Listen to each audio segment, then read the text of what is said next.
Let's begin with Nestoras. Hello to everyone. Thank you for the invitation once again in this non-fiction market of Babelica. It's my pleasure to introduce you a title of my catalog. And before that, I'm very thankful to Alliance because after my first participation last year in Babelica, I met a lot of people, a lot of publishers and editors from Alliance in all over the world, in the book fairs and in the fellowships from Frankfurt, Bologna, Abu Dhabi, Sardinia. We are a lot. So I think Alliance becomes every year bigger and bigger. This is my vision after the first experience of Babelica. I want to introduce you a title of mine, of my publishing house, Vaxicom Publications. Half an hour before ago, we had in Babelica the reading of this title, Call Me Stratos. Call Me Stratos is a novel, is a social novel. It's not so often in the Greek literature to publish novels based or stories based in our problems, because Greece is a paradise for a lot of people, islands, summer, etc. But we don't forget that before for 10-15 years we had a very tough economical crisis.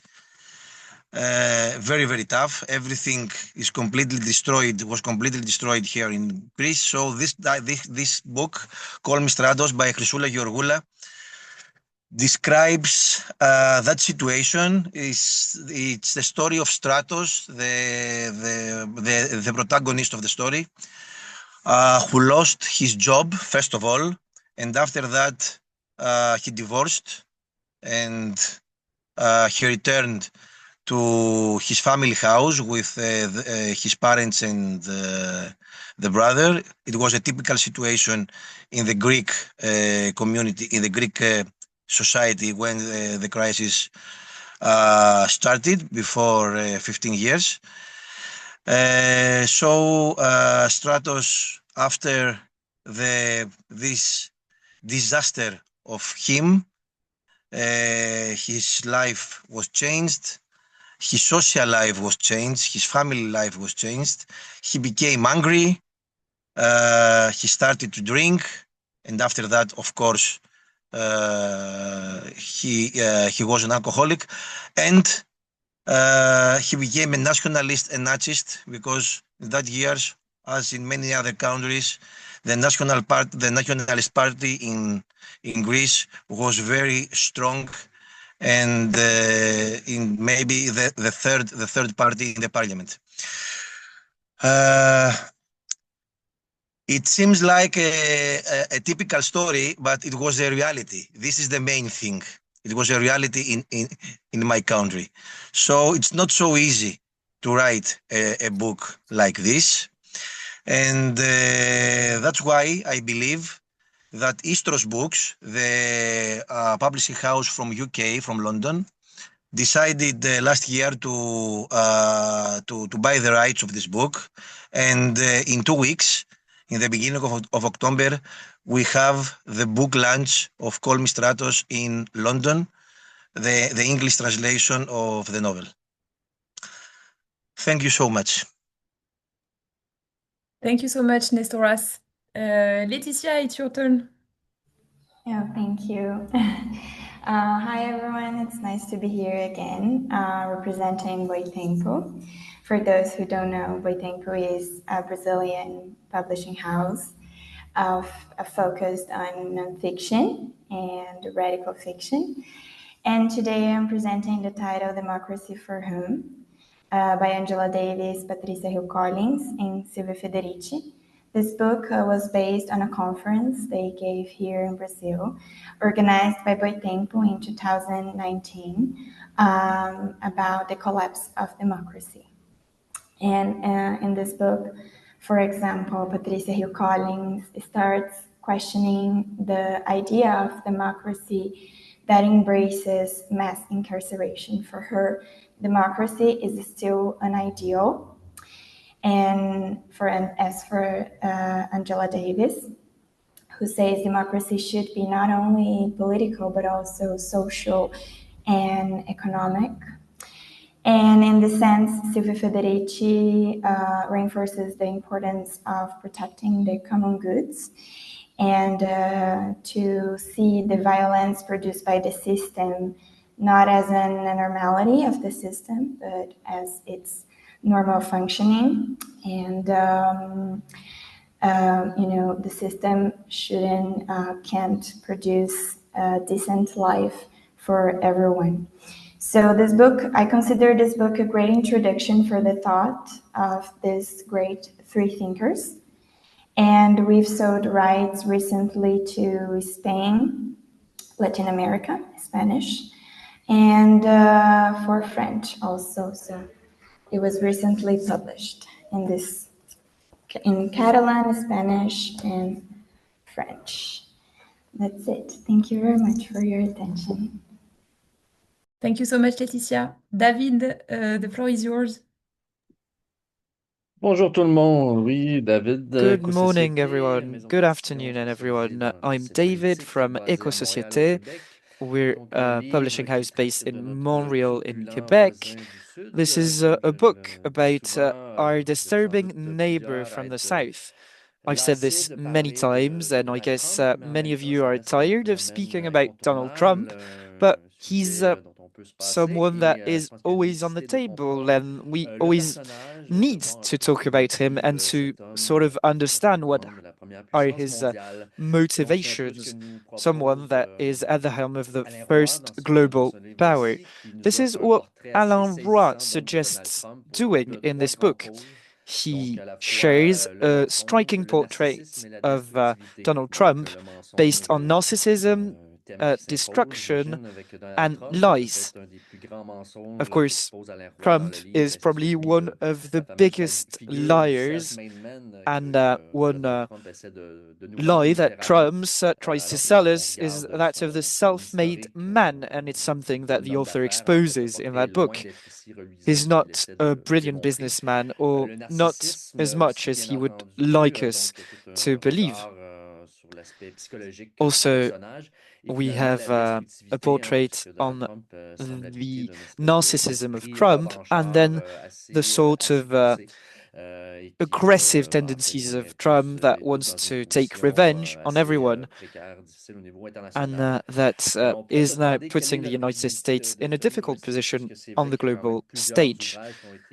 Of course, it's a very original book. Several books have been written in the English language on Donald Trump, but I think Alain Roy's book has a specificity because he shares a different vision. He does a sort of synthesis of all the different elements that can paint this picture of Trump. He sort of covers the whole spectrum of what Trump is. I think it's also a book that's really interesting to read and really fun to read, which could seem paradoxical because I guess Trump might be a source of disgust for many people. But in any case, the author has a very witty way of writing, and the analysis is about this being in the United States at the start of the 2025 campaign. The author was, at that time, in the United States, working, or at least seeing who Trump supporters were, what the whole MAGA movement is about. So this is what we can see through the different chapters of this book, which is really interesting and fun to read. So this is what I wanted to share today. Thank you. Thank you so much, David. Azadeh, it's your turn. Hello, everyone. It's a pleasure to be here with all of you. My publishing house, Nogam, is based in the UK, but we are a Persian language publisher, and we publish Iranian writers and translators who are subjected to censorship in Iran. So we publish the books free of censorship in the UK, and we just publish a free ebook for everyone inside Iran to have the free access to the books. The book I'm talking about today is a novella, The Vanished Ones, by Puyan Muqaddasi. Um, a little bit background. In 1988, just right after Iran-Iraq war, Ayatollah Khomeini, the supreme leader of the new Islamic regime in Iran, ordered um, um, for all the political, many, not all thousands of political prisoners to be executed.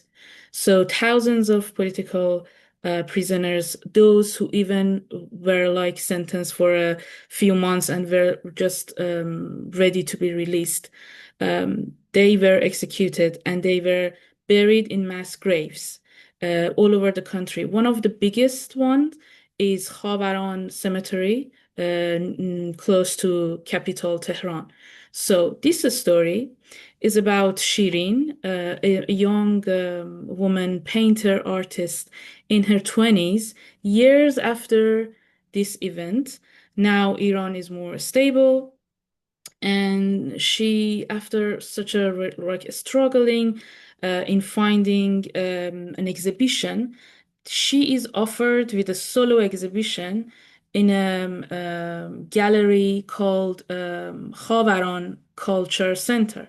So they built a culture center over on this cemetery to stop people coming there, commemorate the dead, and there's no grave, there's no name. So just to force people to forget what happened, they just built a really big culture center. So this painter that maybe has heard about it somewhere, but now everyone has forget, bring the good news that I have a solo exhibition in Khavaran Culture Center to his uncle. And then his uncle has a mental breakdown because he is one of the dissidents. He has lost many friends and um, um fellow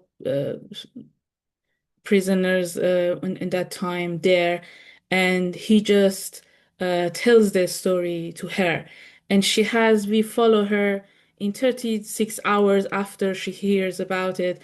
She's curious, she tries to understand more about it. And she shares with her, young artistic friends. They have that they spend their life in artistic world, the galleries, the parties, and they try to just revive this dark history. So this novella was published in May 2025 this year, and all the rights in all languages are available. And yeah, we were very happy if any publisher would like to have a review or have some more information about the book or the writer. Thank you very much for listening. Thank you so much, Azadeh. Isabelle, the floor is yours. Oui, bonjour. Alors moi, je suis aux éditions Charles Léopold Hi Mayer, une everyone, maison so qui publie des I'm essais en part fiction of the américaine Charles basée à Leopold Paris. Mayer Et Foundation aujourd'hui, je and vais vous présenter their un livre publishing qui s'appelle La house main qui based in donne Paris. et qui est sur la philanthropie. Our book is about philanthropy. It's Et called The qui Giving Hand, surtout se penche sur le lien and entre it la examines philanthropie, the link la between question de la philanthropy démocratie et and le the contrat social. notion of Alors, democracy pourquoi and ces trois social pierres angulaires? contracts? Parce que Why do en we France, dans de nombreux talk pays about these européens three et dans pillars? la Because in Grèce et aux France and in États-Unis, numerous l'État cède des European investissements countries, sur we plein also see nombre this in the de United sujets, States, the de state is missions actually qui sont stepping liées au away service from a public, number sur of autour de la missions santé, par that exemple, are de l'éducation, for the de public la good, whether it culture, be et health, laisse sans education, livre or à la culture, for example. philanthropie pour combler un petit peu And ces manques. philanthropy Et might ça pose une vraie sort of question, déjà, work parce que la around this, philanthropie, c'est-à-dire les financements privés, the fact that the ne states n'ont are pas les not mêmes moyens que committing l'État et to ne peuvent acting on those notions. La So critique qui est there's point a de départ de l'essai, criticism c'est of la critique qui philanthropy adresse à la critique shared here in this essay. aujourd'hui, c'est We que can ça see permet une forme that d'ingérence philanthropy aussi is also a way des of personnes, opening voilà, fortunées, des forms grands, of des gens interference from big des grands fortunes, from entrepreneurs rich dans les people or affaires de l'État big et ça companies peut constituer dans to certains cas une sort forme of de menace pour la interfere démocratie with et the surtout de states, part d'influence, also surtout to dans les threaten politiques et sometimes dans democracy les and missions influence d'un pays. policy making Donc and voilà, the l'auteur se missions that penche là-dessus, the different sur countries comment se give construit themselves. dans une So the première book partie is all la about this. The philanthropie first part donc en sees Europe, the précisément, historical et aux États-Unis, construction et of comment philanthropy in aujourd'hui Europe elle and then the évolue United et States. comment elle And it doit évoluer sees pour in the intégrer second aussi part la question the environnementale evolution of qui aujourd'hui est philanthropy and the way it complètement should evolve incontournable to et elle integrate doit the apprendre à se transformer environmental aussi issues, which is parler aux absolutely called générations, pour for. prendre en compte les Also, générations how futures philanthropy et should tout ce qui change to est take into nature et account non-humain. future Donc c'est generations, un livre qui nature, est assez and the ambitieux non-humans. et It's qui an reste très ambitious accessible. book Je le that précise parce is qu'on l'a mis en still France. Il y a very accessible. un site qui s'appelle In Babelika, qui est France, une we sorte de have forum où on shared envoie des it livres à des on the lecteurs website intéressés of et qui en font des Babelika, critiques. Donc on a il y a un site tout à forum. fait objectif. Et nous So avons reçu we sur ce livre par des received personnes qui ne sont pas des criticism from personnes people, spécialistes de très bons retours sur very qui veut se good pencher sur cette question feedback de qu'est-ce que la to philanthropie see aujourd'hui, what qu'est-ce que is cela philanthropy implique, today, qu'est-ce qu'elle, what voilà, quel are est the son avenir, implications of comment on peut it, l'apercevoir et comment elle-même how we aussi, parce may que c'est aussi une critique de la philanthropie perceive it. It's internationale, also a comment form of elle-même doit criticism of veiller à se philanthropy at the réformer international pour ne level to pas see how tomber sur philanthropy should de débordements, reform itself in order notamment to en termes de avoid those démocratie, different d'ingérence dans pitfalls les that lieux I've politiques de mentioned, l'État. which are, for C'est instance, ce qui se passe déjà un petit interference peu, on quand même, il states' faut bien le dire, aux policies États-Unis, or notamment avec les democracy, fondations which is de something Bill Gates we already see. We qui ont see this in des the United moyens States extrêmement with, for importants et instance, donc the des Bill Gates capacités Foundation de that has a very modifier important means trop to de choses shift uh, dans leur sens. the Voilà. public Donc j'en policies. serais ravie aussi. So C'est un livre I qui va think être it's accessible au bout de 6 mois. Il est interesting accessible, book. il est en libre accès gratuitement sur notre It's site internet en français. Et available free sachez of qu'on a charge on our website for voilà, the une next équipe de six cession de months in droit qui est French. très favorable, en particulier If aux éditeurs de we l'Alliance pour want to share the rights, qui well, veut we will do traduire this in a very favorable manner for on essaye anyone who vraiment de faire des would conditions like to translate it. We're intéressantes. trying to make sure that Bon, this would be an si le interesting sujet deal for vous any plaît of you, et que vous avez envie de le if porter this à la is maison. a topic that is interesting Et to you l'auteur, all. juste oui, un dernier mot sur l'auteur, c'est Also, un final conseiller en words philanthropie qui on a the beaucoup travaillé author. He's an dans différents advisor on domaines, philanthropy that has notamment les lieux worked culturels dans on a les number of musées, et issues qui est aussi une formation in de philosophe. museums, Donc il and a he's vraiment also cette trained as formation a à la fois sur le philosopher. So terrain et à la he fois has this vision of what takes place sur on the ground, but also le from a bagage more universitaire, theoretical théorique or de ce que peut academic être la point of view. philanthropie aujourd'hui. Donc voilà pour ce titre que je vous And présente. this is this book. Thank you so much, Isabelle. Dieu la maison, c'est à toi. Dieu la maison, the floor is yours. Bonjour tout le monde. Merci Camille de me donner la chance de prendre part à ce marché de droit Thank you, Camille, aujourd'hui dans le for cadre de cette nouvelle édition du giving me the Café des Clercs. opportunity to take the Alors, floor le today livre in que je this new soumette à votre attention et appréciation, this comme new vous le voyez sur l'écran, Babelika event. So s'intitule as you can see on the Étroit et screen, creuse, suivi de la mer, the émanation book de is called l'autrice Shut Up and Dig, libanaise and it's Ala followed Mougani. by The Alors, Sea is My il Nation s'agit from the Lebanese author Hala qu'il Mougani. soit de deux pièces de théâtre qui ouvrent Here notre we have collection Paroles, two dirigée par plays le that comédien are in et the Parole dramaturge collection Guy Régis with Junior. Cette Guy collection, Régis elle est Jr. at the consacrée, head, the je helm dirais, à of this collection. l'application des écritures de la scène, tout ce qui est théâtre, So this monologue, is a collection paroles, that textes chantés. publishes songs, Voilà, donc plays, le livre il est paru en monologues, and so mars on. de cette année This is a book that was et published l'illustration de in March of couverture, this c'est une year, œuvre de l'artiste haïtiano-belge and the cover is Sergine André. illustrated by Alors, les Sergine textes André, de ce livre, a de textes, Haitian de diptyques, ils artist. prennent la forme de récits théâtralisés. So these D'abord, books, as I've Étroite et said, creuse, qui est are la première plays. pièce, se The déroule dans first one une is Shut Up ville and frappée Dig. par la guerre. takes place, the action takes place in a city hit by war. There is a family that picks up objects from a bomb hole. Their conversations are about war, humanitarian aid, and their daily lives until two law enforcement officers join them and amplify a form of turmoil among them because they control the identity of these people, and this will transform into a fight to control the items found in the hole, the bodies of these people, and the territory also. So it's about the relation between human beings, control of territory, and how logics of domination are built. The author received the RFI Theatre Award in 2015 for this book. Then the second book is The Sea is My Nation. It is about two women fleeing from war, and they arrive in another place, and they see how people are trying to protect themselves behind barbed wire to not let them in. This is very much to do with the territory control perspective that was already mentioned. It is a dialogue about living in a fragmented world with borders dividing it. The two plays show an overview of domination and colonialism, and also show how borders work in the contemporary world. It gives a voice to oppressed people, people oppressed by war, economic hardship, and systems of domination and political systems of domination. It is a look at societies where individuals are torn between the desire to stay and the need to leave. So these two plays.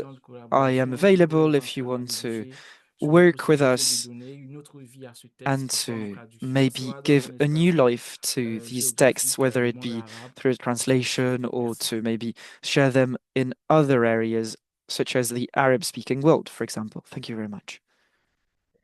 Merci beaucoup, Dular Messon, pour ta présentation. C'était ensuite normalement le tour de Sandra, mais je ne l'ai pas vu arriver. Donc, je pense qu'on va passer à la prochaine All personne. right, I think it was Sandra's turn, but I don't think she's there, so we'll give the floor to the next person. Hello, thank you. Hello, everyone. I'm Quentin. I'm replacing Alexandre.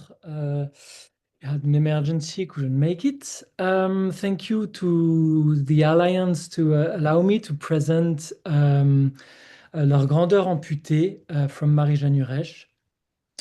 It is the third tome of a post-apocalyptic triptych. And to give a bit of context, you could imagine this trilogy as Dante's Divine Comedy, but taken backwards. So the first tome, like Paradise, is set in a world that's fairly resembling ours. The second one, called K comme Almanach, it expands the theme of this world, but already we start seeing a strange society emerging. And the last tome is Welcome to Hell, as it is the bleakest of the trilogy.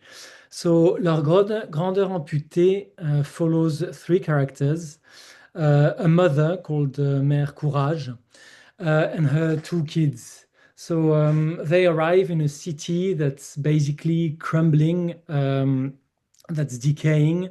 Buildings are being moved overnight. Things are disappearing. There is violence, and there is a huge burning hole at the center of it all.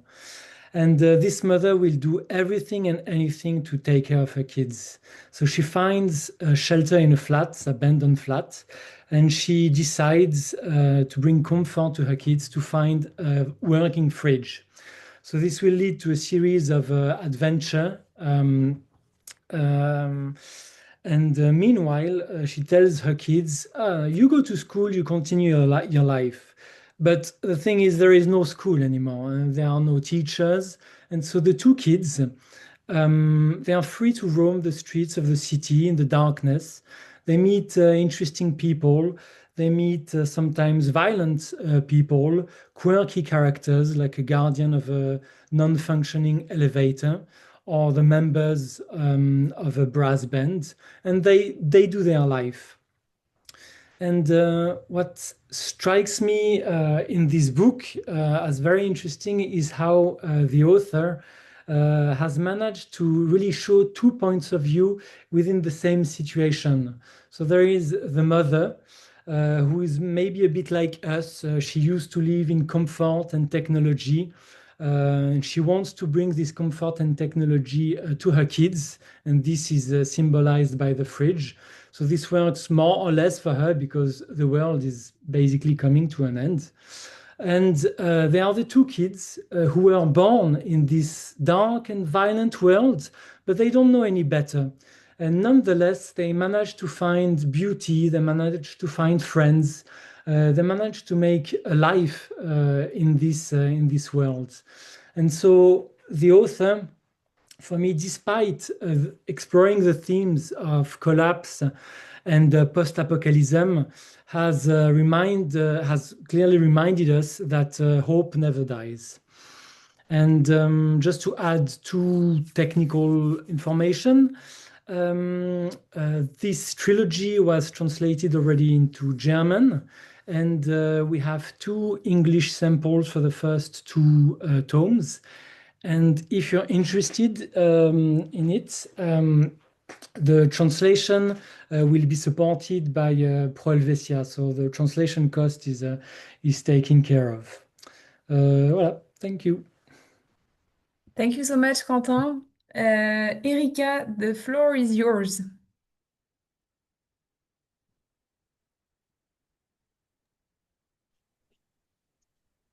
Hola. Voilà. Hello?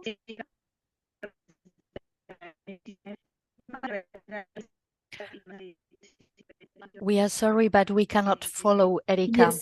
Yes, we can't hear you, Erika. There must be a problem of connection. It's cutting. We can't understand. Erika, do you hear us? Erika? I'm sorry, we can't hear you. We can't hear you.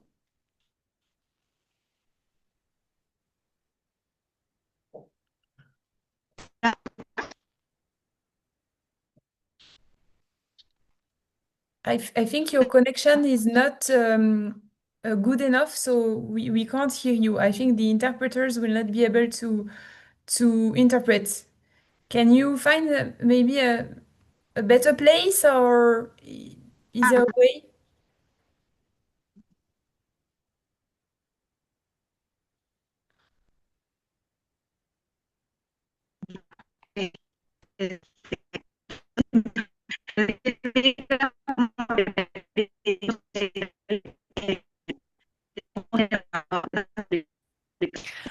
We are sorry, but we cannot follow Erika.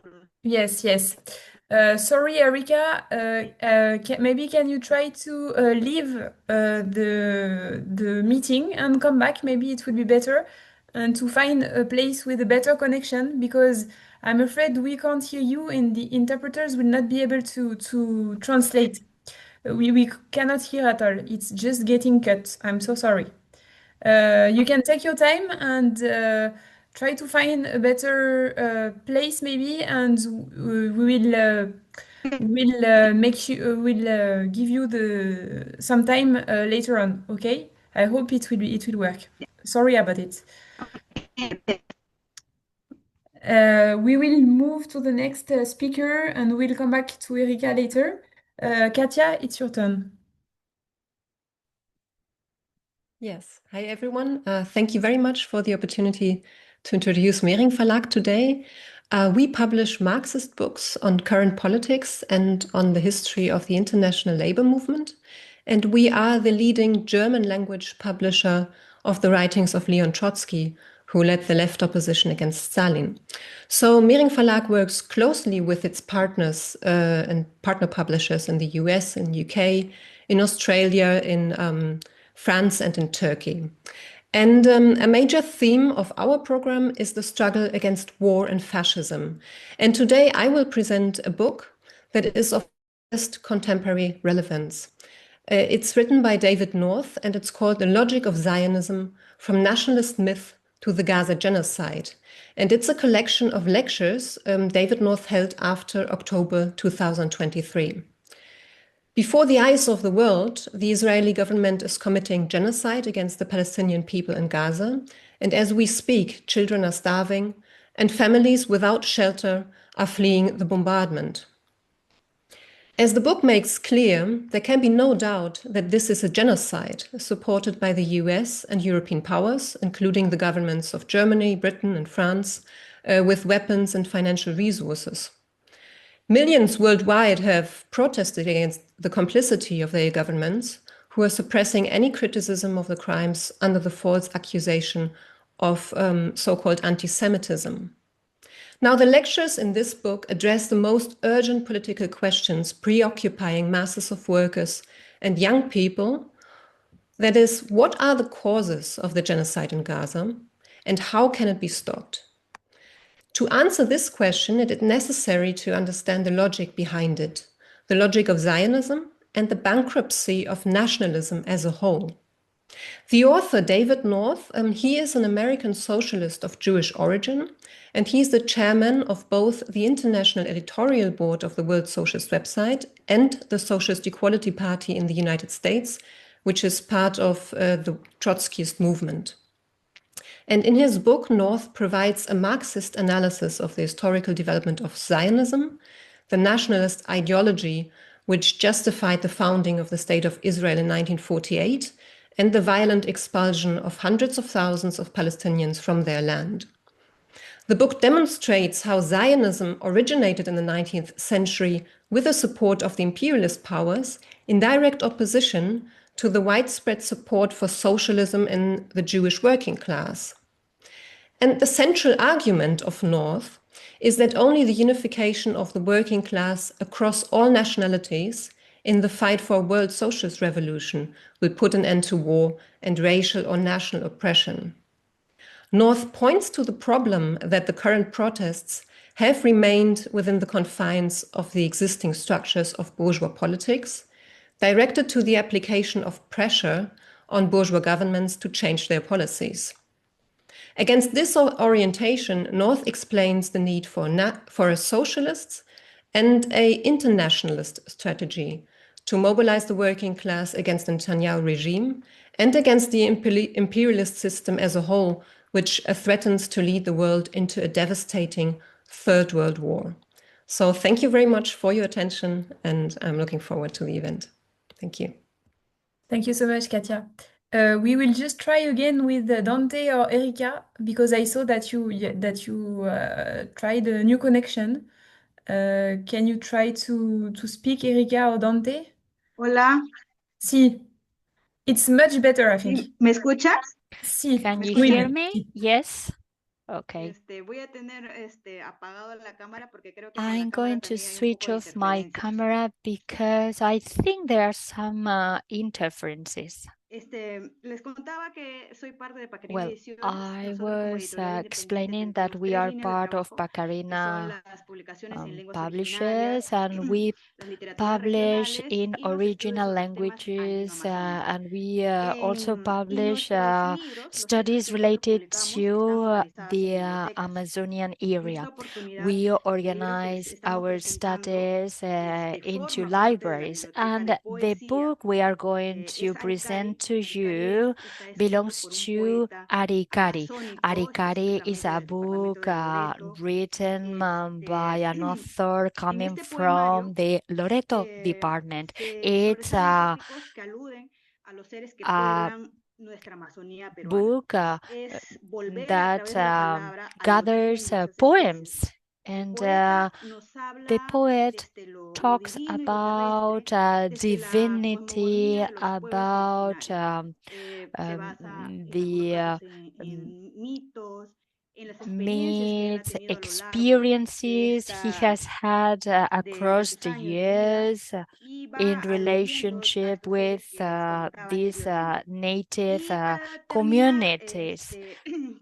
And to conclude, I would like to read some poems.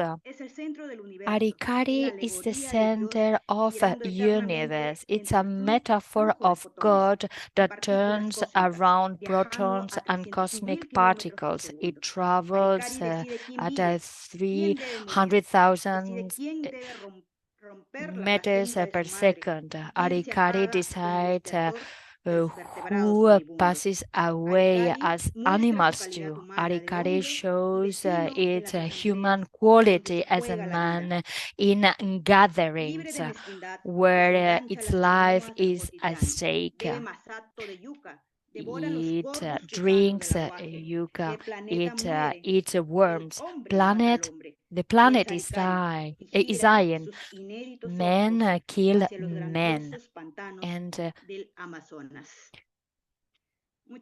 Arikari goes to the Amazon River. Thank you very much for this presentation. And if you would like to write to us, please do. We are also on the social media. Thank you so much, Erika. Muna, it's your turn now.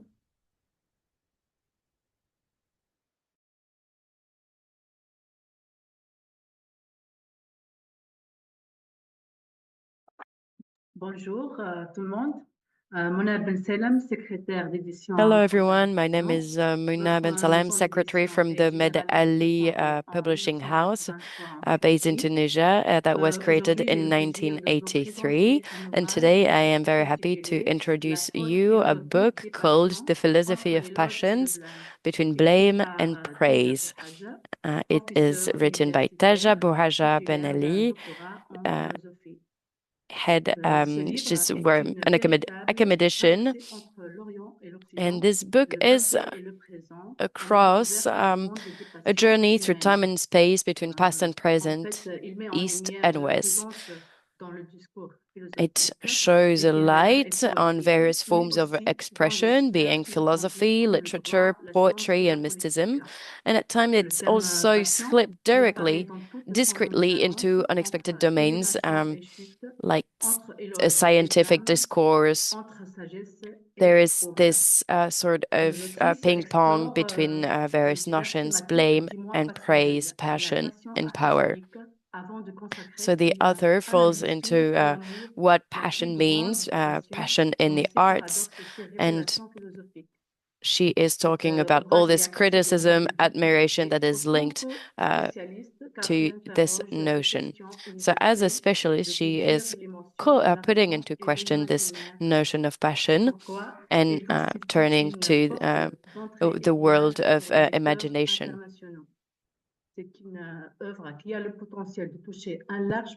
This book has a great potential for reaching out to a wide target audience, and the transfer and the rights for translations are available in various languages. And we encourage you to maybe focus on this opportunity and maybe to participate in this very interesting and original thinking about passion. Thank you very much for your attention. Thank you so much, Muna. Aida, it's your turn.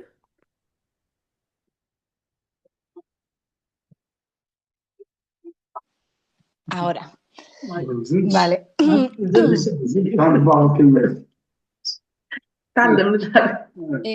Uy.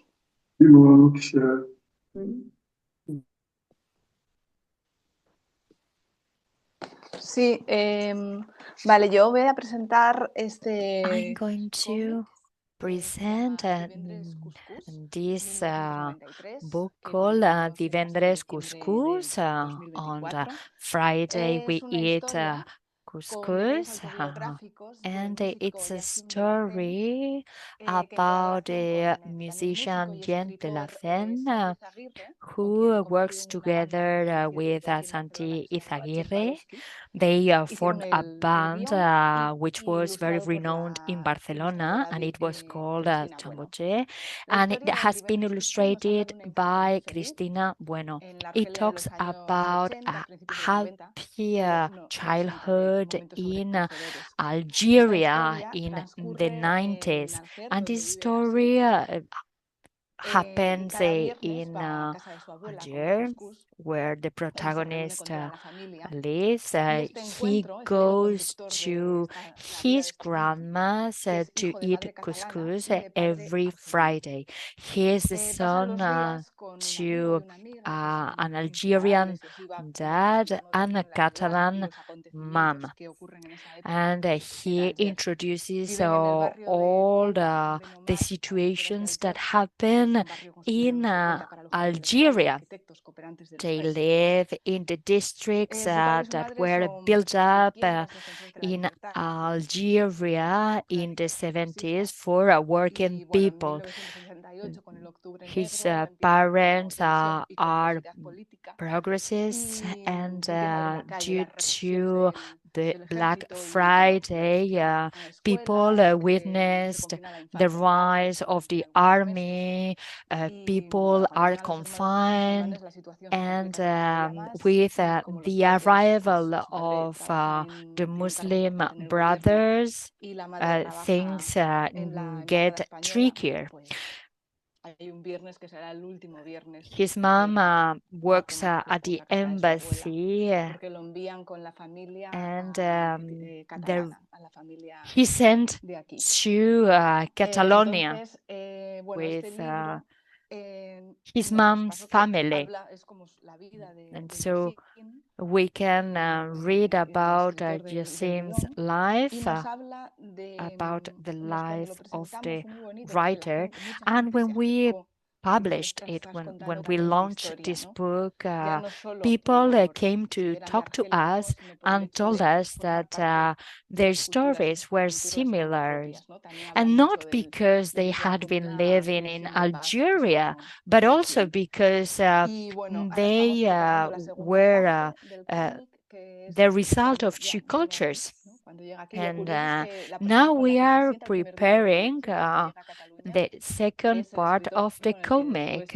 We are going to speak about the protagonist in Catalonia.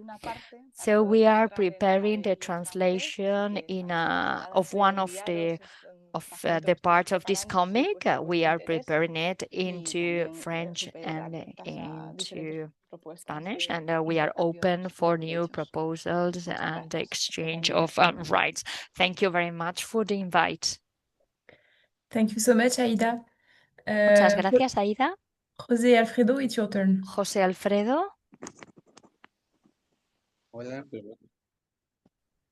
Hola, primero quiero agradecer a la Hello. Alianza por este First and espacio. foremost, thank Mi nombre es José you Alfredo, soy gerente for editorial this de Bonilla space. Artigas I'm Editores, José una editorial Alfredo. I belong académica to mexicana Bonilla y Artigas tenemos 18 Publishers. años en el We mercado come y from estos Mexico. años We nos han have been permitido tener present on the un market for catálogo 18 bastante years, amplio and we have been en able diferentes to ciencias, empezando por compile a las wide humanidades. array of Y en esta ocasión quisimos books presentarnos a la Alianza related to science, especially. And this time, con las we publicaciones wanted de corte más to literario, más present hacia la our crítica y la práctica del alliance, ensayo. Y some bueno, presentamos en essays esta and ocasión a some Fabián Bradou, critics. una autora And this time we franco-mexicana are going to introduce ella Fabienne Bradou to trabajó you. con Octavio This Paz, is a Mexican writer. She worked with Octavio Premio Nobel Paz, de Literatura who was the Nobel mexicano, Prize porque for su novio vive en nuestro Literature, país. who came Y from bueno, pues prácticamente Mexico. He el was trabajo well literario de renowned escritora de across Fabián está our marcada country. por la And intersección entre el Fabienne ensayo, has la been biografía y la inspired crítica by literaria. essay Ella con su and prosa pues intenta literary simplemente critic. And thanks to her stories, we can challenge the literary traditions. She sees literature as a opposition, and she thinks about the pretenders. She wants to raise a proposal against conventions, and she dives into a different kind of space, and she explores different authors, she explores different cases. So I think she explores this fictional space of biographies. And why? Because she considers that biographies can be an exaltation of the person itself. So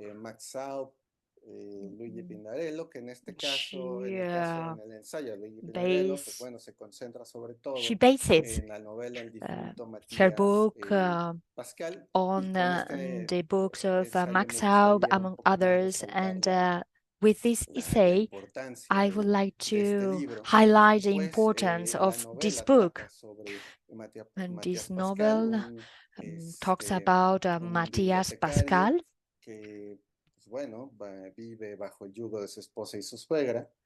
he's a librarian who lives subjugated by his wife and his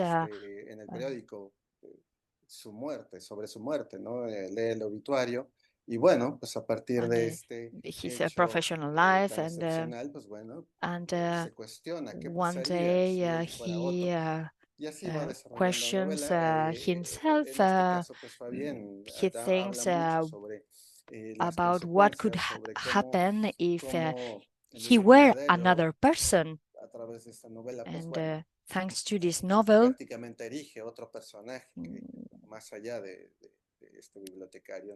the protagonist, who's a librarian, as we said, forges another character.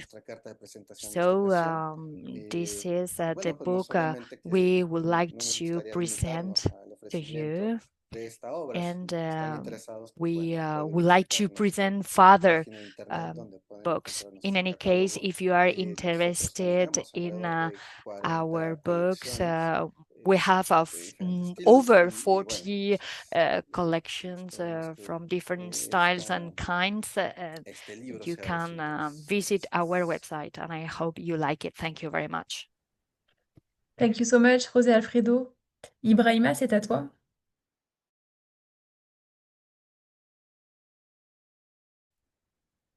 Ibrahima, this is your turn.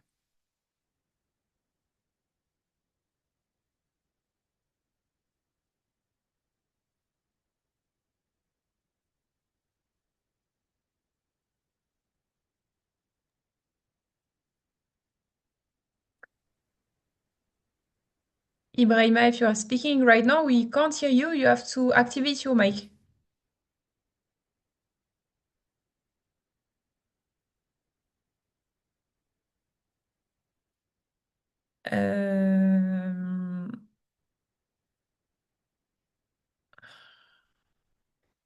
I think we will move to Brian and we'll get back to Ibrahima later on. Brian, the floor is yours. Thank you very much. There's been some lovely sounding, interesting books so far. I'm going to talk about The Mad by Ignatius Mabassa. It's the translation into English of an award-winning Shona novel called Mapenzi.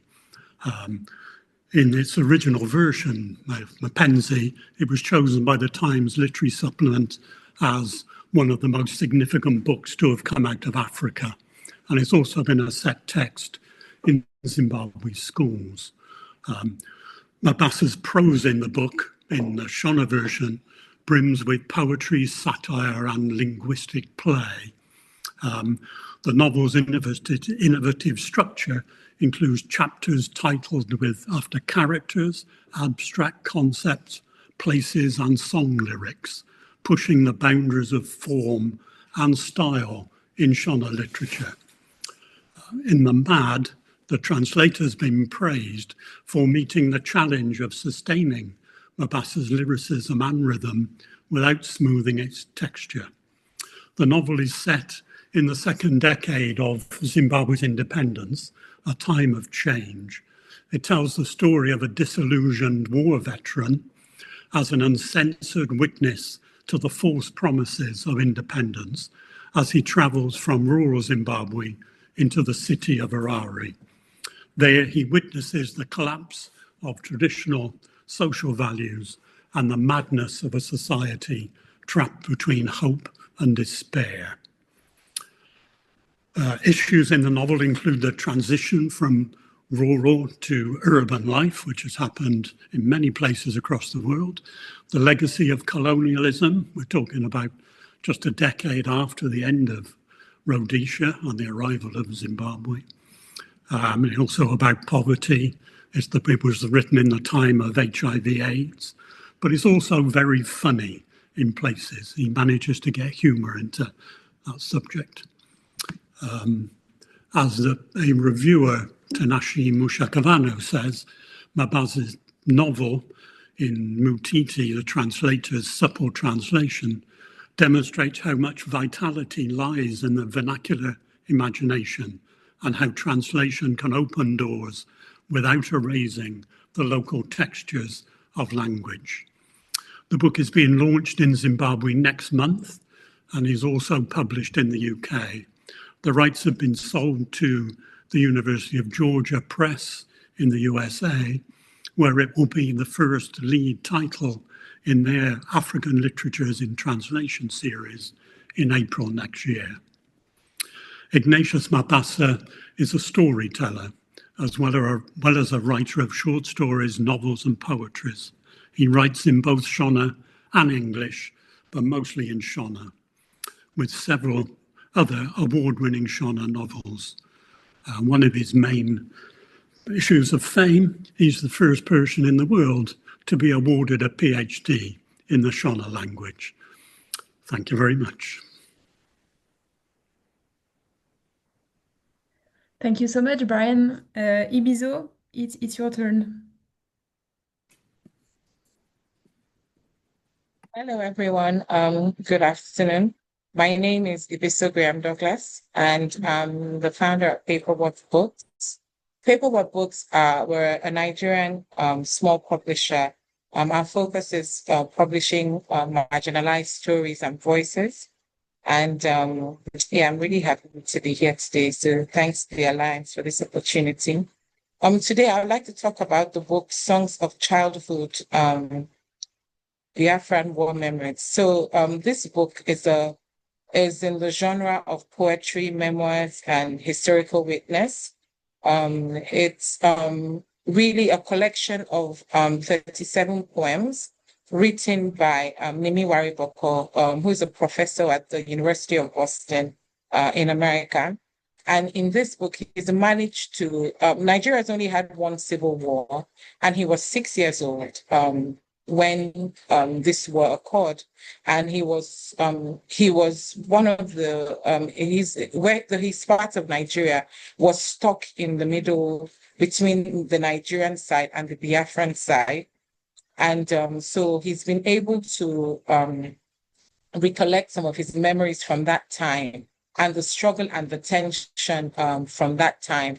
Very often, a lot of stories that have emerged from that period of Nigeria's history often focuses on Nigeria's win or Biafra's struggle. Nothing has ever been written and published, or very little, I should say, has been written or published about the neutral parts who didn't see themselves as Biafrans and who didn't mind being Nigerians. So the book of this collection is unique in that perspective. He's written it in a very, I would say, a haunting lyrical style, that really cuts across some very evocative and emotive.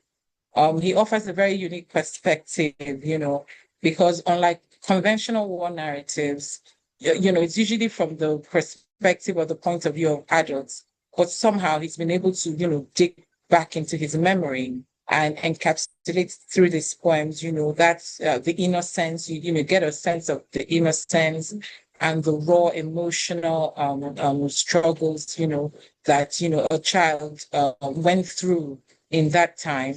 Like I said before, it's a very unique perspective because it's from one of the minority tribes in southern Nigeria, the Kalabari tribe, who were bombarded by actually both sides of the war, and I think that, it has global relevance because, the universal themes of displacement, identity, resilience, that, it's that we experience in the world today, those are universal struggles.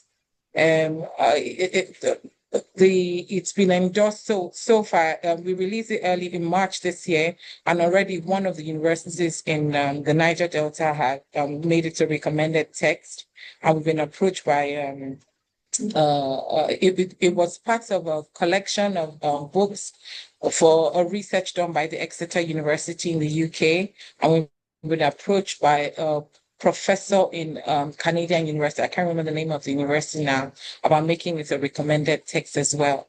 So, we have all the rights are available, global rights, and we're really excited and looking forward to seeing this, published somewhere else in the world. Thank you so much for your time. Thank you so much, Ibiso. Janie, the floor is yours. Thank you, Camille. I'm delighted to introduce the novel The Wire Walker by James Janko, which was released in the US yesterday. In the Balata refugee camp in Nablus, Palestine, 16-year-old Aman Tukwan finds her escape in tightrope walking. Living in an alley so narrow that the walls hold their breath, she practices tirelessly on thin wires and slippery rebar. Her extraordinary talent leads her to Tel Aviv in the summer of 2019, where she joins the Flying Kids, a circus that brings together Israeli and Palestinian children. There she forms a deep friendship with Tali Glasman, a Jewish Israeli juggler, and they discover they share a painful bond. Both have lost their fathers to violence. As their friendship defies the deep-seated animosities that divide them, The Wire Walker reveals more than just a tale of friendship. It is a raw and powerful commentary on the daily struggles faced by Amal and her community in the occupied West Bank. Set against the backdrop of 2019 to 2020, this poignant tale serves as a prequel to the struggles that have unfolded since, highlighting the enduring spirit of youth amidst conflict. The inspiration for this novel is the actual Nablus Circus School in Palestine, and the founder of that school, Mahmoud Masri, has described The Wire Walker as, quote, magical and honest. Naomi Shihib Nye, author of Habibi and the recipient of the 2024 Wallace Stevens Award, says this humane story of love, care, and dreaming could not be more timely. This title has received favorable reviews from both major trades, Forward Reviews and Library Journal, and the title has won the Juniper Prize. It was a finalist for the Donald L. Jordan Prize and the Zank Fiction Prize, and the recipient of a starred review in Indie Reader. The author has also been the recipient of a number of awards, including the Association of Asian American Studies Book Award, the AWP Award for the Novel, the Juniper Prize, and the Northern California Book Award. Thank you so much for your attention. I'm delighted to present this title today. Thank you so much, Jenny. Gustavo, it's your turn. Hi, hello.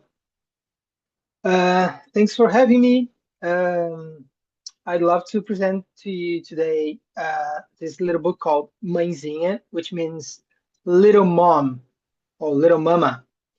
Mãezinha is also a derogatory term that mothers have to face in the hospitals when they are giving birth. It's a term that carries a lot of significance because it's the way the doctors and the physicians and the nurses uh, they usually use the term when they want the mothers turn patients to stop bothering them, stop complaining. So this is a book. This is a story written by a doctor, by a surgeon, a physician that became a mother, but also became an author. And during this process of transformation, she tells the story of this character, this mother surgeon who gets pregnant, and just like a lot of doctors, she sees the pregnancy as just another burden, and in a very automatic way, she thinks she's in control of everything. But it's also the story of something that goes wrong, and when something goes wrong, she out of a sudden she sees herself in the skin of the patient who tries to have a voice and is constantly kind of pushed around and becomes a mãezinha, a little mama, and has no voice. So basically, she moves from the position of the surgeon who thinks she's God into a newcome, like a new mother who has no voice at all. And then this transformation also kind of opens up a whole new world of all the other mothers who's there in the ICU, the neonatal ICU with their newborns facing the same problem. So this is a story of a transformation. This is a story of a new point of view that emerges in the the perspective of this mother, surgeon, and now patient. What is really interesting about this book is that Isabella and this whole story came to us through an award that we created together with a curator that we wanted to discover new voices in Brazil. So we decided to tag along with this prize called Prêmio Caminhos, which basically is an award where people with total anonymity they apply, and we judge books without knowing the author. So the aim here is trying to discover new voices and kind of escape from all the same people writing the same stories from the same regions of Brazil or from São Paulo or the South and so on. And we were lucky enough to have Isabella, who's a new author from Belém do Pará in the north of the country, in the Amazonic region.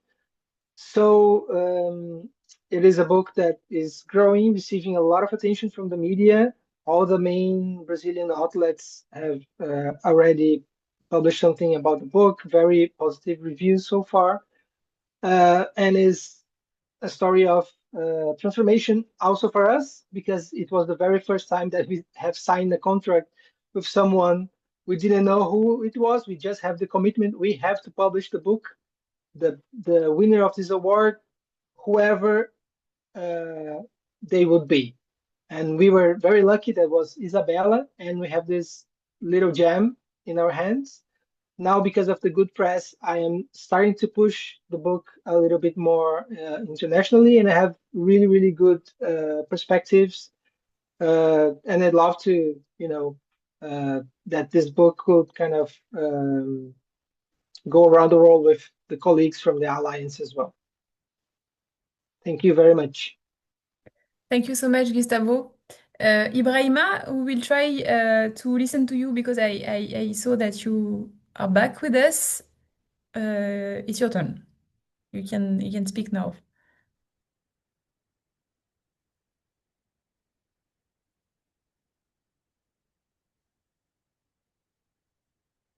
Ibrahima.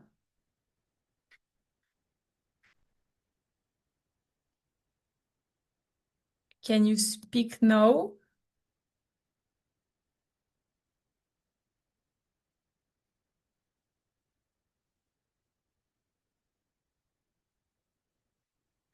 I think we can, yeah, I think we can try it later, and we'll move on and we'll try last time at the end. Sorry about that. Colin, it's your turn. Thank you, Colin. Hi. So the book that I'm talking about is called A Blow to the Head, A History of Violence. It's also a small gem in a sense. It's yeah, like 120 pages, a bit less. And the author Andres Tutoy wrote it because he had a very visceral experience where he was at his gym and he heard these people talking to the waitress or waitron, whatever, and he remonstrated with them that they were being racist and a bit rude. And anyway, it sort of blew up into him getting beaten up in a parking lot a few weeks later. And it turned out that he'd sort of stumbled into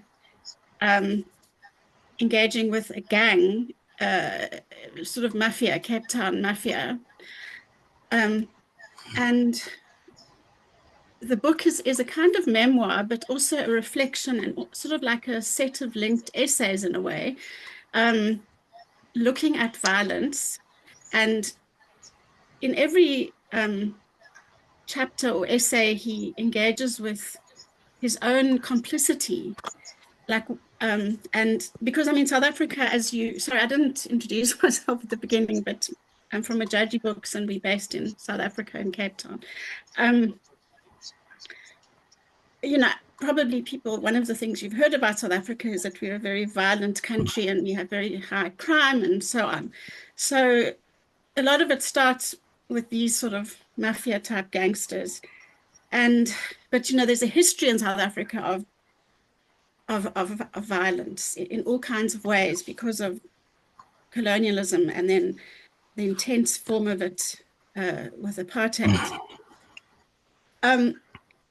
But the thing that is so moving about this book and so unsettling and powerful is that, you know, Andres puts himself into the picture and he writes beautifully. And I just think that it's a book that speaks to this moment, you know, when you think about, you know, something like the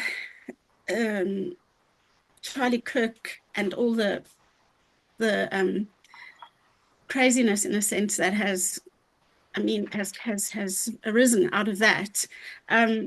You know, Andres is looking in a very sensitive and thoughtful way about shame and rage and complicity and, you know, racism and his own childhood, having grown up in a very privileged situation in a sense. So yeah, I would love to see the book traveling. It was listed for the Koenig Publishing Prize this year, which was wonderful. And it's been quietly being noticed by, you know, interesting writers and thinkers in South Africa. But I think it really is a book that speaks to the moment of how we position ourselves in a world where there's increasing polarization and yeah, anyway, I think that's all I'm going to say. Thank you so much, Colin. Ibrahima, we'll try because I can see that your mic is open now. We'll try. You can speak now. Oui. Perfect. Désolé, Yes, so sorry about this. I had some technical issues, so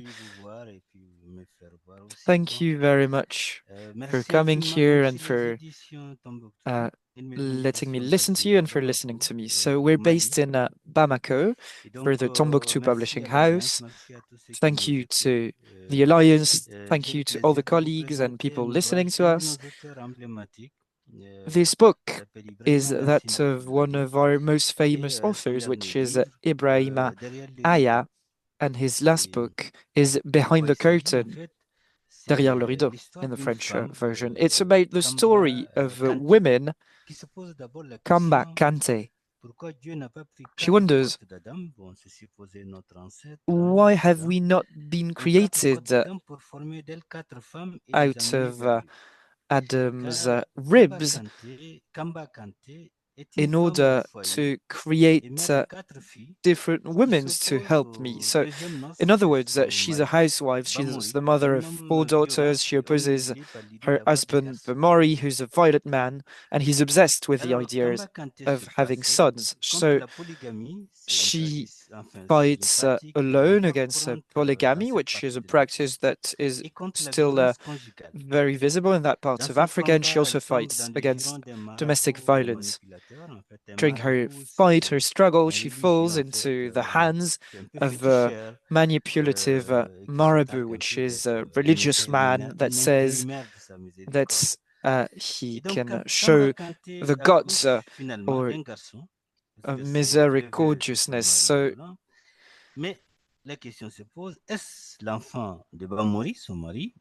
she has a child after this, and she wonders if it's Bamori's child, which is her husband, or if the boy is the child of the marabout that she has engaged with.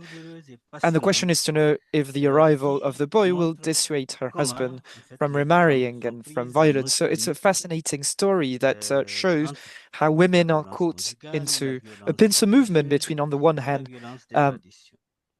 violence of their husband, the violence of religion also, and the violence of tradition. It is quite brilliant that the author, because the author is a man, was able to share such a compelling story. And I think this is really what shows and goes to show what a great author is. It's one that is able to invent and to restitute the prospect of the other.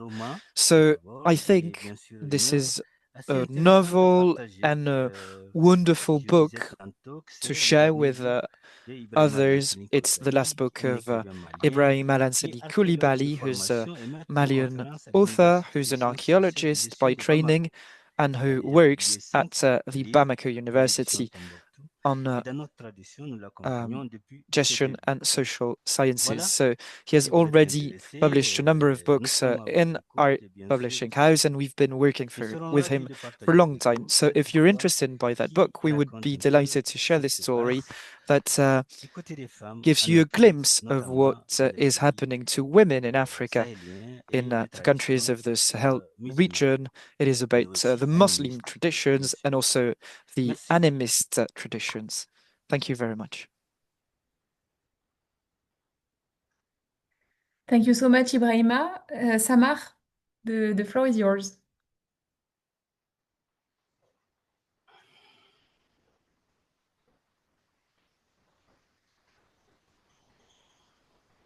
Yes, hello everybody, and thank you very much for this beautiful opportunity. It's always lovely to listen to publishers promoting their books. I mean, we already have a beautiful collection.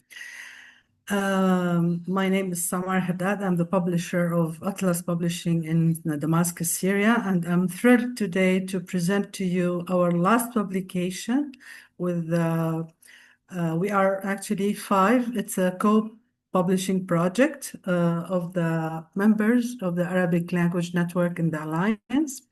And it's a book, it's an art book in some way, where it's an art book, but it's a calligraphy, a very specific type of art. It's not any art. And this is the book, and I would like to show you the book. It's so big. I don't know if you can see it. And you should see the painting like this, because it goes on all the cover. Well, the book comes out in 4 languages. The main language is Arabic, of course. It was translated into English, Spanish, and French. I would love to read a few notes about the book. Actually, it's the first comprehensive volume capturing both theory and practice of the artist. And the artist is Monir Al-Sharani. And this remarkable book by him is one of the most respected. He is one of the most respected contemporary Arabic calligrapher. Well, this volume presents his groundbreaking vision of Arabic calligraphy, not as a relic of the past, but as a vibrant, living art form. It features more than 100 original works, where Al-Sharani revives forgotten script, radically transforms familiar ones, and even invents new scripts inspired by deep historical traditions. Each piece demonstrates the vitality and the contemporary relevance of the Arabic script today. In addition of the beauty to the beauty of the art, his works blend timeless poetry, spiritual phrases, and contemporary artistic freedom that he chooses very carefully and knowledgeably. As for the artist, he was born in Syria in 1952. He studied graphic design at Damascus University under the mentorship of a great master calligrapher, Badawi al-Dirani. So the first time he introduced to his master an attempt on some playing a little bit with the Arabic calligraphy, the one thing he told him, you first learn the rules and then you do whatever you want. And that's what he did exactly. And from his early age, he developed a revolutionary style of typography that broke centuries of stagnation in Arabic calligraphy. What makes this book truly unique is that it's more than an art collection. It's a testimony to the renewal of Arabic calligraphy as a fine art in its own right. It combines artistic mastery, historical depth, and global appeal, offering a rare opportunity for publishers and collectors alike. In short, this work positions Arabic calligraphy at the heart of modern creativity while honoring its timeless spirit. I would like just to show you the inside and how the calligraphy comes out. And with this, I don't know if you see the translation, the Arabic first, and then the French, the English, and the Spanish. And the name of the person who says the proverb or the saying or the poetry. So this is how the book is out now. Okay, and these are the beautiful calligraphy. And oh, by chance, it opens up with me on the word love in Arabic, l'amour. Okay, and the book just came out like last month, and we're open to all proposals to anywhere. I mean, all rights are available to all languages, and it's already translated in 3 languages other than the Arabic, so French, Spanish, English. So thank you very much for listening, and I hope to receive your feedback on this. Thank you. Thank you so much, Samar. Quentin, it's your turn. Bonjour à tous, j'espère que vous m'entendez. Donc, Hello voilà, everyone, je I suis hope you can hear Quentin me Gassia, loud and éditeur clear. My name is Forgotten Quentin Dreams, Gassia, et j'aimerais vous publisher at parler aujourd'hui Forgotten d'un Dreams, ouvrage de based in science-fiction, un roman de France. science-fiction And today I'd like historique en to 20 tomes talk to qui you s'appelle about a No No voilà, Mode. qui est sorti au printemps It's a de cette année. one-volume Alors, pourquoi fiction vous parler book d'un roman that was d'imaginaire published in aujourd'hui? spring. Parce que pour moi, en fait, il regroupe beaucoup I de wanted thématiques to qui sont des present this book thématiques because this contemporaines. novel La includes première, a c'est lot of qu'on évolue dans modern un univers et topics. dans une monde, First, une it société takes dans place laquelle on in a retrouve society where there is a wedding taking place organized by AI. So we have people who are getting wed, getting engaged or married to their perfect match thanks to AI. There's also this notion of work and labor, the fact that working is an option. There's also the notion of a body, so there is no aging process. Everyone remains sort of young in their young adults years. mais pour tout le monde, il y a une barrière acceptée. Et pour toutes ces raisons-là, en fait, ça en And so fait for all these un different ouvrage qui, pour topics, moi, I believe même it's si c'est sur la lumière, a est novel en that is fait au croisement de plein de extremely thématiques qui sont interesting aussi and très présentes contemporary, because dans even notre though it's société a actuelle. fiction, On it rentre is dans l'ouvrage par le touching prisme d'une upon famille notions that are de deeply 4 rooted in individus avec deux our parents modern et leurs society. deux So we filles, are et with a chacun family va avoir en of fait four, son two regard sur parents cette and société, two sur cet children. univers, They pour are pouvoir l'appréhender de façon all différente. having their En own l'occurrence, le vision père, on le this personnage world. And central the qu'on va father, suivre, for example, is va the main avoir character. un accident And qui so va the father has, l'empêcher at some de point, an pouvoir sortir accident. de l'île And au because of moment de that ses 50 accident, he ans can't et de suivre cette leave vie the qu'on lui island where promettait everything et takes qu'il a place gardée, after qui va his lui permettre 50 cette years old. société en question. So he's Donc putting into voilà, question c'est un ouvrage qui a été the écrit whole structure par of un society. auteur qui s'appelle Lucien So Lamy. this Et là aussi, novel c'était un was written profil qui by m'a semblé, moi, Lucien intéressant Lamy. His pour traiter profile is de cette also problématique quite contemporaine, puisque interesting when talking about c'est un this médecin, mais c'est modern un médecin qui a été topics, because diplômé he en is a intelligence physician. artificielle He et was spécialiste des questions graduated éthiques. in Donc artificial voilà, ça intelligence faisait beaucoup also, and de qualités pour pouvoir specializes vraiment se in saisir des ethical enjeux issues. de cet So I ouvrage. think Donc he voilà, had donc, a very interesting il est profile when disponible talking about such les langues et topics. je serais This ravi de book pouvoir en is discuter davantage avec vous here and aujourd'hui. available, and I'd be Je vous rends la delighted main. to talk Merci more beaucoup. about it. Thank you very much. Thank you so much, Quentin. Anne, I will let you speak. Bonjour à toutes et à tous.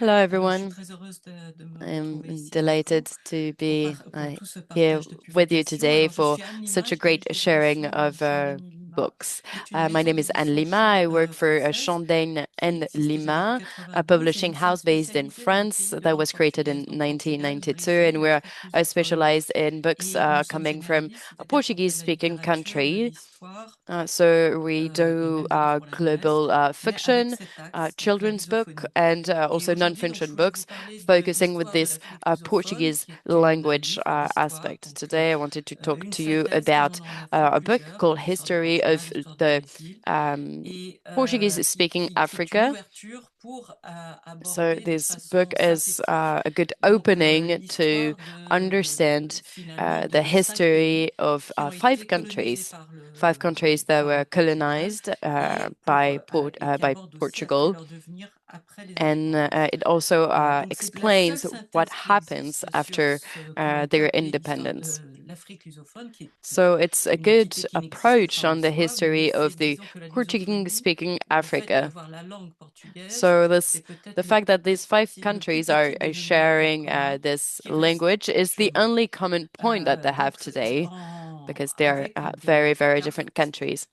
avec l'aide de cartes, So with chronologie, de using tableaux, tools et such avec aussi as une narration très aisée, maps or on va timelines, pouvoir, and with the enfin, on va very voir light donc l'histoire d'abord and a nice d'exploration prose and de writing, l'Afrique à we partir de go through the 1415, history of de these African 1415 countries, jusqu'à starting in prise de 1415, Ceuta, when there en is fait the toute seas l'exploration of portugaise de toute la the côte northern African africaine, city of Ceuta, jusqu'à arriver and jusqu'au it goes all 19e the way siècle down où to commence the une African colonisation et coast. l'exploration Then, moderne, in the où les 19th Portugais vont s'installer century, vraiment where donc en Portuguese Angola, are au actually going to Mozambique, au Cap-Vert, settle in en different Guinée-Bissau countries, et Sao Tomé Mozambique, et Príncipe. Angola, Bien and sûr, juste avant others. aussi, il y a un énorme passage, un très court And passage well, sur la just traite before that, négrière, there's parce que also les a Portugais big ont part été of les the premiers à book that mettre en place la focuses traite on négrière. slavery. That because the Portuguese On va aborder were donc aussi tout definitely le involved XXe in siècle, the start and the donc launch of pendant la période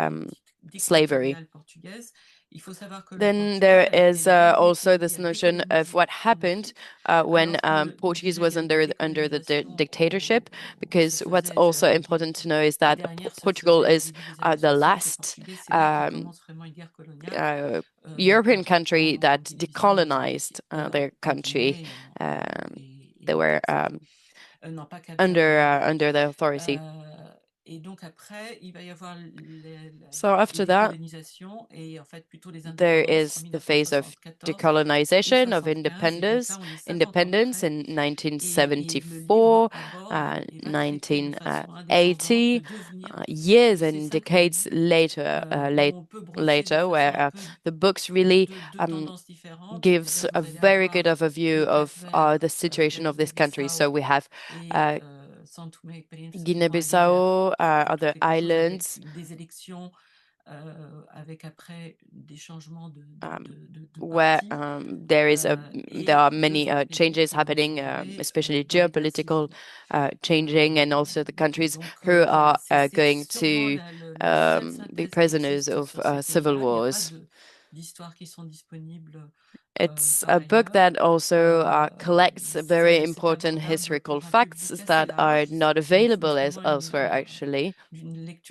And it's a light reading in the way it's written. It's written by two historians.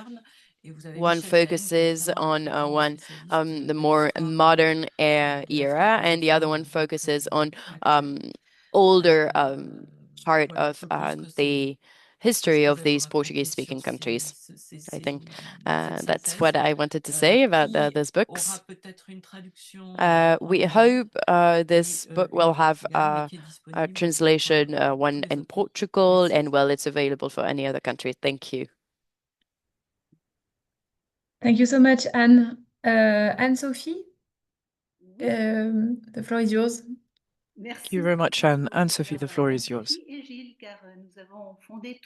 Thank you very much. We're Anne-Sophie and Jill. We founded the publishing house L'Antilope, which is a Jewish publishing house about the Jewish presence in the world, essentially in the form of fictions. We want to mention the book, The Pale Shadow, because it has received an award, which is the award for independent publishing in France, the Hors Concours Award, which is why we wanted to present this book. So, Gilles, a few words about it? Of course. So, hi everyone. The Pale Shadow is a story about a man who lives in Tunisia, and he has to take care of his father's death and the burial of his death. The first sentence is, I started taking care of my father on the day he died, and he needs to find back the talit, which is the prayer shawl of his father, in order to bury him, which is what we do in the Jewish tradition. And by finding this prayer shawl, this talit, he sees that two of them are intertwined with one another, tangled by their fringes. So he wonders, what about this second talit? Whose is this second talit? This is going to be at the heart of the intrigue, because he will have to disintertwine, to distangle those two talits, and to sort of disentangle the history of his family by doing so. I'd like to add the reason why we chose this book, or you can say it yourself, whatever you prefer. Well, when I read this book, I was really fascinated by it. I thought it was a funny book. It could seem to be quite dire because it's about burying someone, but it's not the case. It's not dire at all, and it's very surprising, which is the reasons why we wanted to share this book. Thank you very much, everyone. Thank you so much, Anne-Sophie and Jill. Thank you very much. We'll finish with Hector. If you are with us, Hector.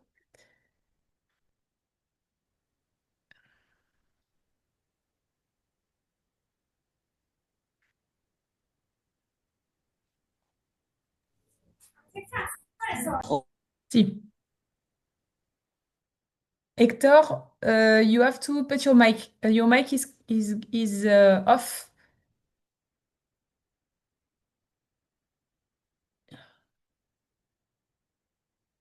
Your mic is off, Hector.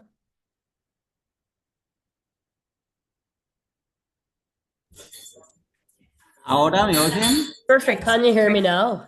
Perfect. ¿Ahora? Bueno, perfecto. Disculpe porque estoy con una Excuse máquina me, nueva y en un because bar. I'm using a new laptop and I'm in a bar right now. I'm in Italy. I'm not at home. I'm not in Argentina. So please excuse me. Hi, everyone. I'm very, very happy to be here with all of you to talk about the rights market. And I'm going to introduce the same book that I presented here last week. But this is a new edition from Chile, because the book was written in Argentina. There was another edition that was done in Spain. And now this is a new one done in Santiago de Chile, in Chile. And this is a new cover as well. This book received good reviews. It's a family saga. And Elena, she's Jewish. And she's an author, a very well-known journalist in Argentina as well. She writes beautifully. She has a good sense of humor as well. And Daniel Divinsky, that I'm sure you all know, the great publisher that passed away this year. He's the one that published Mafalda, the comic book Mafalda, so you probably know him. And this author said that Elena Malamud is one of the 3 best Jewish authors of the world. So she's very good. And now I'm going to talk about this book itself. So as I said before, it's a family saga that migrates. They come from Eastern Europe and they migrate to Argentina with all the struggles and difficulties that they find in Argentina, of course, with all the repression before the war. And so in 1919, we have the tragic week in Argentina. And this was the biggest repression that we had, but it was hidden by the official history. The ruling classes of Argentina were very scared of the population because there was a very important strike in a factory, and there was a lot of repression against Jewish and Russians that were socialists and anarchists, and also to Catalan people and Italian anarchists. They were all murdered. So the plot of the book actually talks about this. So about these families that are all immigrants. But additionally, there's a lot of humor as well. In the tragic or sad scenes, there's also a little pinch of humor to make it a bit better and more bearable.